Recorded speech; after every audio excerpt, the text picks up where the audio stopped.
Hello friends, आप सभी का the logical Indian YouTube channel में बहुत बहुत स्वागत है।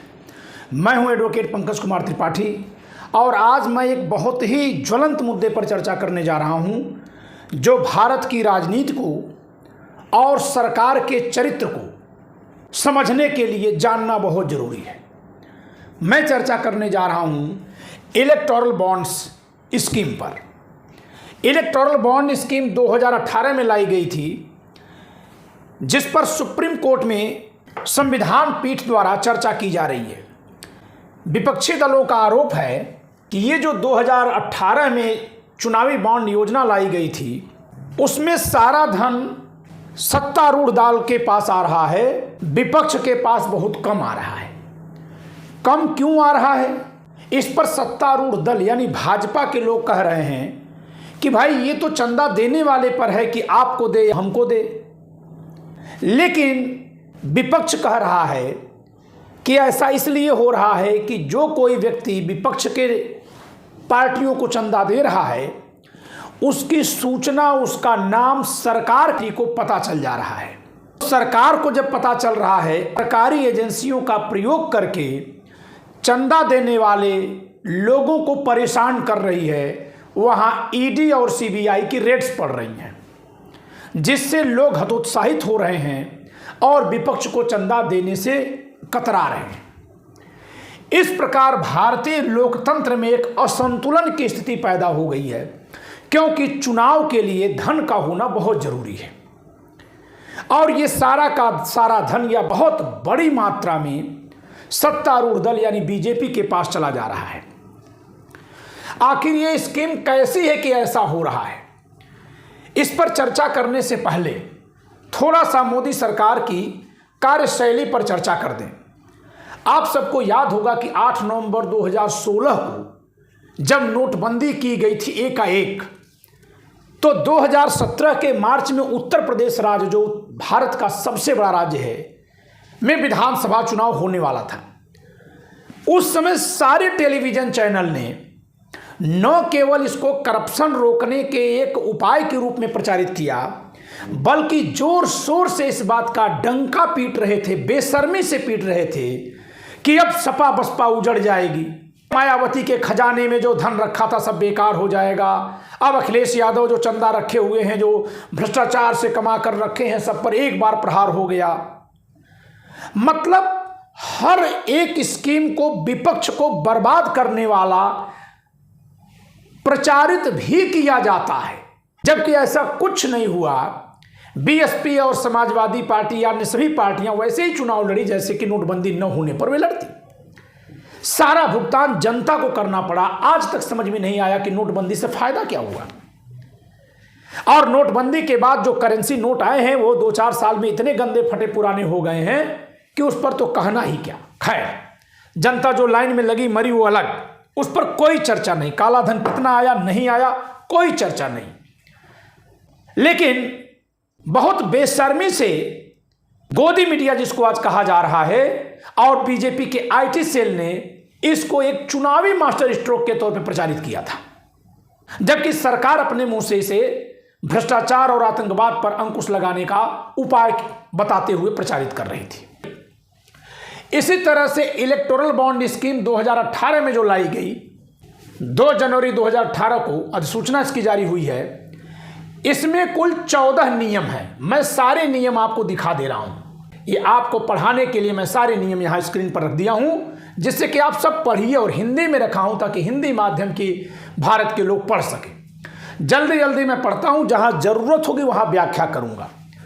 अधिसूचना है, संक्षिप्त शीर्षक और प्रारंभ। इस योजना को चुनावी बॉन्ड योजना कहा जा सकता है या आधिकारिक राजपत्र में इसके प्रकाशन की तारीख से लागू होगा, जो 2 जनवरी 2018 से। ठीक है। परिभाषा की गई, इसमें चुनावी बॉन्ड की परिभाषा नियम 2 में की गई है। इसको आप समझ जाएंगे। अधिकृत बैंक कौन सा है? केवल भारतीय स्टेट बैंक, वो भी जो इसके एनेक्जर नंबर 1 में लिखा है। जैसे उत्तर प्रदेश में झांसी में, गोरखपुर में, लखनऊ में और आगरा में 4 जगह स्टेट बैंक को अधिकृत किया गया है। ऐसे पूरा एनेक्जर 1 में चार्ट है कौन कौन से शहर के कौन कौन से बैंक है, हर एक राज्य के हिसाब से इसमें लिस्ट दी गई है। ये मैं आपको नहीं दिखाऊंगा क्योंकि उसमें शहरों का नाम भर है। जारीकर्ता शाखाकार चुनावी बांड जारी करने के लिए अनुबंध 1 में निर्दिष्ट इसी बैंक से है। व्यक्ति में शामिल है, यानी कौन कौन लोग चंदा दे सकेंगे, चुनावी बांड कौन कौन लोग खरीद सकेंगे। एक व्यक्ति यानी एक हिंदू अविभाजित परिवार, एक कंपनी, कंपनी को कानूनी शब्द में व्यक्ति भी कहा जाता है लेकिन यहाँ अलग लिख दिया गया तो आप अलग समझ लीजिए। तो कंपनी, फर्म, व्यक्तियों का कोई समूह, निकाय, चाहे वो कारपोरेटेड हो या न हो। जैसे मान लीजिए कि हम लोग कोई संगठन चला रहे हैं प्राइवेट और उसके जरिए हम बॉन्ड खरीदना चाह रहे हैं तो वहाँ से भी खरीद सकते हैं। प्रत्येक कृत्रिम न्यायिक व्यक्ति जो पूर्ववर्ती उपखंडों में से किसी के अंतर्गत नहीं आता, ऐसे व्यक्ति के स्वामित्व या नियंत्रण वाली कोई एजेंसी, कार्यालय या शाखा, यानी किसी कंपनी की कोई अपनी एक ब्रांच, किसी पार्टनरशिप फर्म की कोई ब्रांच, किसी ट्रस्ट की कोई ब्रांच, मैंने कोई भी खरीद सकता है। अगर आप इसको हमारे कानूनी भाषा में समझें तो मैं कहूँगा कि जिस किसी को रुपया पैसा लेने देने का जिस किसी हैसियत में अधिकार है, हर हैसियत में हर व्यक्ति चुनावी बॉन्ड खरीद सकता है। आगे शर्त मिलेगी कि वो भारत का नागरिक हो। तो इस प्रकार 2 नियम आपने पढ़ लिया। तीसरा, इस योजना के तहत बॉन्ड ऐसे व्यक्ति द्वारा खरीदा जा सकता है जो भारत का नागरिक है या भारत में निगमित स्थापित है, यानी या तो भारतीय सिटीजन खरीदेगा, इंडियन सिटीजन, या फिर इंडिया में रजिस्टर्ड कंपनी वगैरह हो। एक व्यक्ति व्यक्तिगत होने के नाते अकेले या अन्य व्यक्तियों के साथ भी खरीद सकता है, 2 लोग ज्वाइंट में भी खरीद सकते हैं। किसके नाम पे खरीदा जाएगा? उन्हीं राजनीतिक दलों को डोनेशन करने के लिए आप बॉन्ड खरीद करके पैसा दे पाएंगे जो एक तो जन प्रतिनिधित्व अधिनियम 1951 की धारा 29A के तहत रजिस्टर्ड है और वो लोकसभा या विधानसभा में कम से कम 1% वोट हासिल किए हैं। ये आप जान लीजिए, 1% वोट जो इसने हासिल किया उन्हीं पार्टी को, यानी पहले रजिस्टर्ड हो और 1% वोट हासिल की हो। पात्र राजनीतिक दल द्वारा बॉन्ड को केवल अधिकृत बैंक के बैंक खाते के माध्यम से ही भुनाया जा सकेगा। नियम 4, बैंक के अपने ग्राहक के लिए ग्राहक को जानने मानदंडों के संबंध में भारतीय रिजर्व बैंक द्वारा जारी मौजूदा निर्देश बॉन्ड खरीदारों के लिए लागू होंगे। यानी KYC, जो कोई बॉन्ड खरीदने आएगा उसका KYC होगा, यानी कौन बॉन्ड खरीद रहा है ये बैंक जानेगा। यही सबसे बड़ा खेल सरकार ने पारदर्शिता के नाम पर किया है। जनता को इन्होंने भरमाया कि हम पारदर्शिता ला रहे हैं, चुनावी चंदा कौन किसको दे रहा है पता होना चाहिए, लेकिन पता हो किसके रहा है? केवल बैंक को, ईडी को और इसके जरिए सरकार को। आम जनता के लिए गोपनीय है, अभी आगे मिलेगा कि नहीं ये गोपनीय भी रहेगा। और यही कारण है कि रोज रोज ईडी के और सीबीआई के छापे पड़ते हैं। इस तरह से अगर हो जाएगा तो फिर तो एक दलीय शासन हो जाएगा, और एक दलीय शासन जब हो जाएगा तो चुनाव का मतलब नहीं रह जाएगा, लोकतंत्र समाप्त हो जाएगा। ये कौन सा कानून है जिसमें सरकार तो जान सकती है कि कौन सी कंपनी या कौन सा व्यक्ति किसको चंदा दे रहा है, कितना दे रहा है, लेकिन न तो विपक्ष जान सकता और न भारत के नागरिक जान सकते हैं। तो ऐसे में सरकार के पक्ष में चंदा ज्यादा जाएगा। सरकार के पक्ष का मतलब सरकार में जो पार्टी सत्ता में है उसी के पक्ष में ज्यादा चंदा जाएगा। स्वाभाविक रूप से कोई भी बिजनेसमैन अपने व्यापार को जोखिम में नहीं डालना चाहेगा। तो बैंक को KYC करके बॉन्ड बेचना भी है और पार्टी को देना भी है। इस बॉन्ड कितने कितने रुपए में होंगे, इनके मूल्य क्या होंगे? 1000, 10,000, 1 लाख, 10 लाख और 1 करोड़ रुपए तक के बॉन्ड होंगे। बॉन्ड की वैधता, अभी ये जरा खेल देखिए, ये तो बहुत विचित्र खेल है। महज 15 दिनों के लिए वैध होगा और यदि वैधता अवधि के बाद बॉन्ड जमा नहीं किए गए तो फिर उसके बाद उस दल को भुगतान नहीं होगा। 15 दिन के लिए ही बॉन्ड खुलेगा, उसी में कैश करा लेना है। जो खरीदेंगे खरीदेंगे, उसी में आप कैश करवाइए। अगर 15 दिन बीत गया तो फिर आप एक राजनीतिक पार्टी के नाते अपने पक्ष में किसी के द्वारा जमा किए गए चंदे को कैश नहीं करा पाएंगे। उधर वह व्यक्ति तो धन जमा कर चुका है, तो क्या उसको वापस कर दिया जाएगा? जी नहीं, यहां भी एक बहुत बड़ा घोटाला है। आगे दिखाता हूं, ये सब कानून में लिख दिया गया। इसके संबंध में मैं आपको नियम संख्या 12 दिखा रहा हूं। अगर 15 दिनों की वैधता की अवधि के भीतर भुनाए नहीं गए, बॉन्ड की राशि अधिकृत बैंक द्वारा प्रधानमंत्री राहत कोष में जमा की जाएगी। ये देखिए, एक तरफ सरकार कह रही है कि प्रधानमंत्री राहत कोष सरकार का अकाउंट नहीं है, वो एक तरह का पब्लिक ट्रस्ट है। दूसरी तरफ राजनीतिक पार्टियों को जमा किया गया चंदा सरकार एक कानून बनाकर अगर वो इधर नहीं भुगतान किया गया तो पीएम केयर फंड में जमा करा दे रही है, और पीएम केयर फंड का कोई आरटीआई से सूचना नहीं ले सकता, न उसका कोई ऑडिट है। ये तो खुल्लम खुल्ला घोटाला है। इससे बड़ा घोटाला और क्या होगा? आखिर प्रधानमंत्री Modi ji PM care fund का हिसाब क्यों नहीं देना चाह रहे हैं? उसमें कौन सी मिसाइल, कौन सा गोपनीय दस्तावेज छिपा है कि देश की जनता को यह नहीं बता रहे हैं कि इसमें कितना धन है? आपको मैं बता दूं, आजकल 3 शब्द बहुत चलते हैं निगेटिव अर्थों में, मनुवाद, ब्राह्मणवाद, सामंतवाद। इनके अर्थों के हिसाब से देखा जाए तो यही मनुवाद, ब्राह्मणवाद, सामंतवाद है, जिसमें मंदिर में कितना चढ़ावा आया कोई पूछ नहीं सकता, जिसमें राजा के पास, जमींदार के पास कितना धन रियाया ने जमा किया जनता पूछ नहीं सकती, और अगर कोई कुछ पूछेगा तो कुतार्किक उत्तर उसका दे दिया जाएगा, कुछ भी लंपटई भरा उत्तर दे दिया जाएगा। यही है इस सरकार की नीयत, और यही है इस सरकार की नीति। बॉन्ड खरीदने का इच्छुक प्रत्येक खरीदार, जरा ये देखिए, ऑनलाइन आवेदन के माध्यम से अनुबंध 2, ये दिखाऊंगा कि क्या क्या उसको अपने बारे में बताना पड़ेगा। अनुबंध 2 में निर्दिष्ट प्रारूप में, यानी जो छपा हुआ फॉर्म है उस फॉर्म के अनुसार भौतिक यानी जाकर के या ऑनलाइन आवेदन के माध्यम से आवेदन कर सकता है।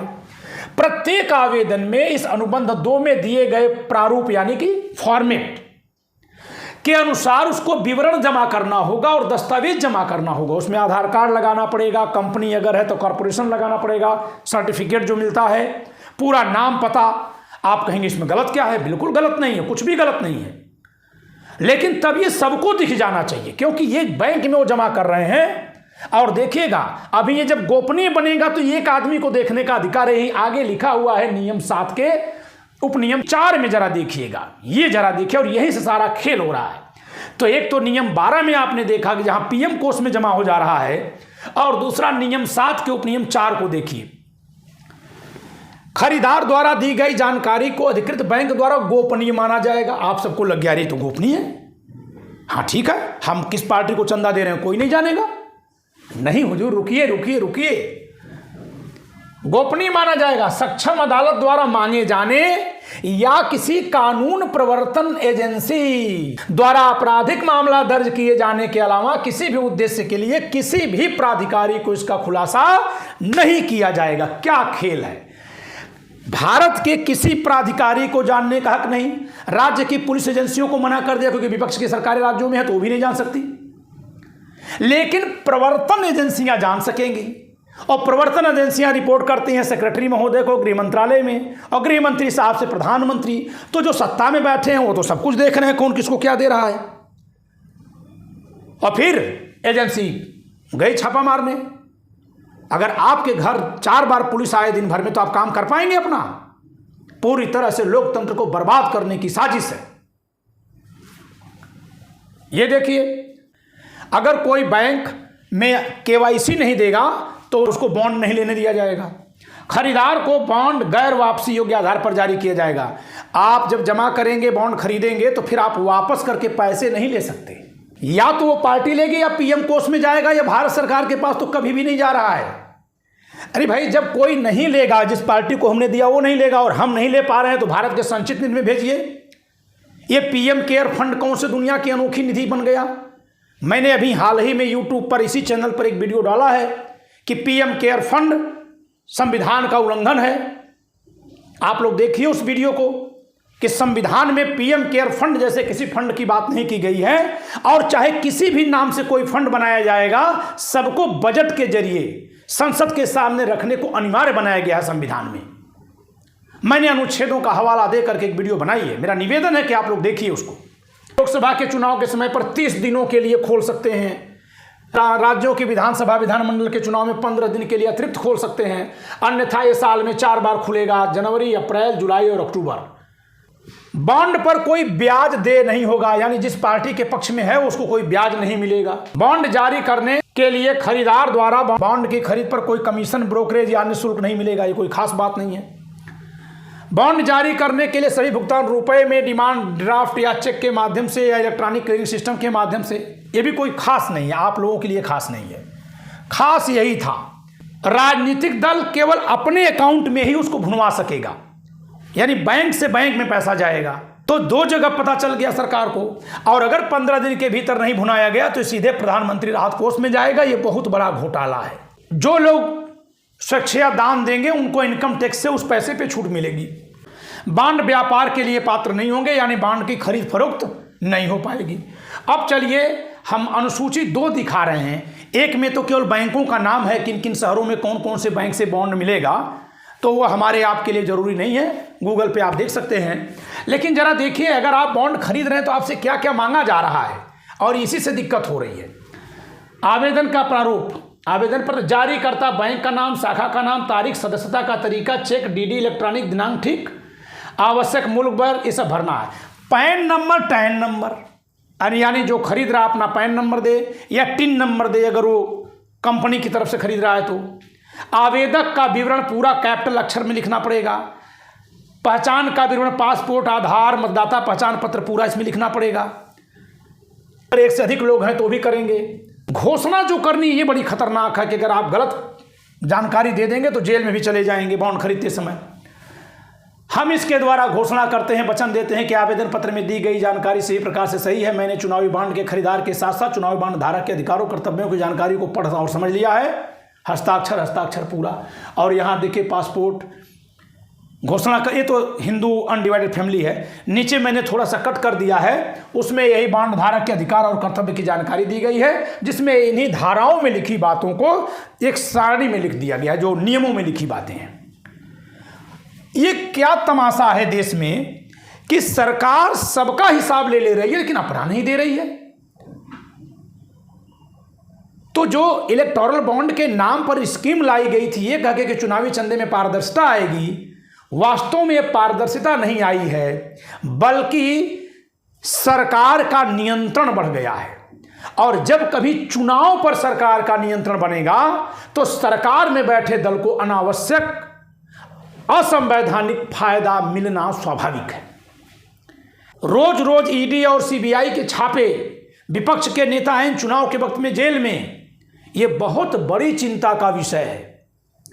और आईटी सेल के जरिए विपक्ष के नेताओं को बदनाम करना, हर किसी समूह को जो आवाज उठाएगा उसको एक अलग नाम देकर लांछित करना, खालिस्तानी, शहरी अराजकतावादी, आतंकवादी, टुकड़े टुकड़े, अब तो एक नया टर्म चल गया है, कितना अशोभनीय है, जो गौतम बुद्ध के नाम को कलंकित करने के लिए बनाया गया है। इतने पवित्र व्यक्ति को नव बौद्ध, हर समूह को एक शब्द दे दिया गया और उसको अपमानजनक बनाया गया। तो आप खुद देखिए कि आखिर यह दिक्कत कहां से हो रही है और क्यों तिलिस्म नहीं टूट रहा है। सुप्रीम कोर्ट के मुख्य न्यायाधीश DY चंद्रचूड़ जी ने सुनवाई के समय पर कहा है कि ये तो चंदा देने वालों को एक ही तरफ, एक ही राजनीतिक दल को चयन करने के लिए बाध्य करने वाला नियम है कि इन्हीं को चंदा दो ताकि हमारा काम आसानी से होता रहे, क्योंकि यदि वो किसी दूसरे को देगा तो खुलासा उसका हो जाएगा। तो आप देख रहे होंगे कि बहुत थोड़ा सा चंदा कांग्रेस पार्टी को, उसके बाद तृणमूल कांग्रेस को मिला है। ये कैसे हो गया कि इन लोगों को भी चंदा थोड़ा मिल गया?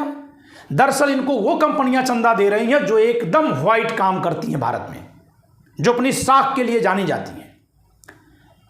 से सभी लोग जिनको कहीं कोई डर होगा वो इनको देंगे ही नहीं चंदा, ऐसा मेरा अनुमान है, क्योंकि आप रोज ईडी और सीबीआई के छापे देख रहे हैं। तो मैंने कानून जो लिखित रूप में तैयार किया गया है पहली मोदी सरकार के द्वारा 2018 में, चुनाव से ठीक पहले, उसको पढ़ करके आपको सुना दिया है, समझा दिया है, और इसमें समस्या क्या आ रही है, कारण कहां से है, इसको भी बता दिया। मेरी समझ से इसमें एक बहुत बड़ी बात छिपी हुई है जिस पर चर्चा नहीं हो रही है कि यदि कोई राजनीतिक पार्टी अपने पक्ष में दिए गए चंदे का अपने पक्ष में भुगतान नहीं कर पाती है तो पीएम केयर फंड में क्यों जा रहा है, इसकी संवैधानिकता क्या है, इसका औचित्य क्या है, और पीएम केयर फंड भी गोपनीय क्यों है। तो आज के लिए इतना ही, धन्यवाद।